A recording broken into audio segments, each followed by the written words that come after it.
ನನ್ನ ಗುಮಾಸ್ತ ಹಾಗೂ ನನ್ನ ತಂಗಿ ಮಾತ್ರ ಇದ್ದಾರೆ. ಏ ಶೆಟ್ಟಿ, ಏ ಶೆಟ್ಟಿ,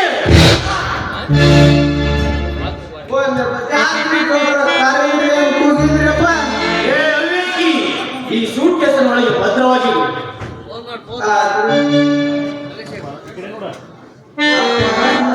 ಅಂತೂ ಹೊಡೆದ್ರಲ್ರಿ ವರ್ಷ ಮೊದಲ ಐತ್ರಿ ನಿಮ್ಮ ಹಲವಾರು ಮನಸ್ಸು ಅದಕ್ಕ ಅಂತಾರೆ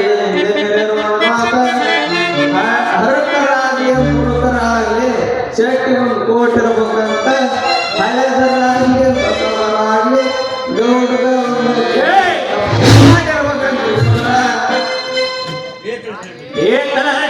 ಸುಮ್ಮನೆ ಒಳಗೆ ಹೋಗು. ಆತ್ರಿ ಗೌಡ್ರ ನಾವು ಒಳಗೆ ತಗೊಂಡು ನೀವು ಬೇಕಾದ ಮಾಡ್ರಿಪ್ಪ ನಾವು ಕೈಗೌಡ್ರ.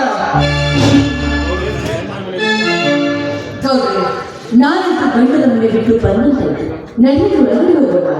ನೋಡು ಸರೋಜ, ಒಳಗಡೆ ಹೋಗುವುದಕ್ಕಿಂತ ಮುಂಚೆ ನನ್ನ ಮನದಲ್ಲಿ ಮುಚ್ಚಿಕೊಂಡಿರುವ ಒಂದು ಮಾತನ್ನು ಬಿಚ್ಚಿ ಹೇಳಬೇಕೆಂಬುದೇ ನನ್ನ ಆಸೆ.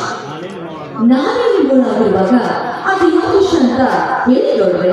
ನೋಡು ಸರೋಜ, ನನ್ನ 150 ಎಕರೆ ಆಸ್ತಿ ಕೂಡ ನನ್ನ ತಂಗಿಯ ಹೆಸರಿಗೆ, ಅಂದು ನಿನ್ನ 10 ಎಕರೆ ಆಸ್ತಿ ಕೂಡ ನನ್ನ ತಂಗಿಯ ಹೆಸರಿಗೆ ಬರೆದುಕೊಡಬೇಕು.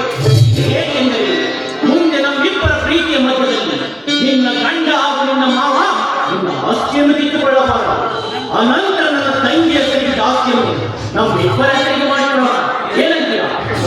ಆಯ್ತು ಗೌಡ್ರಿ, ನಿಮ್ಮ ಇಷ್ಟವಂತೆ ಆಗಲಿ. ಹಾಗಾದರೆ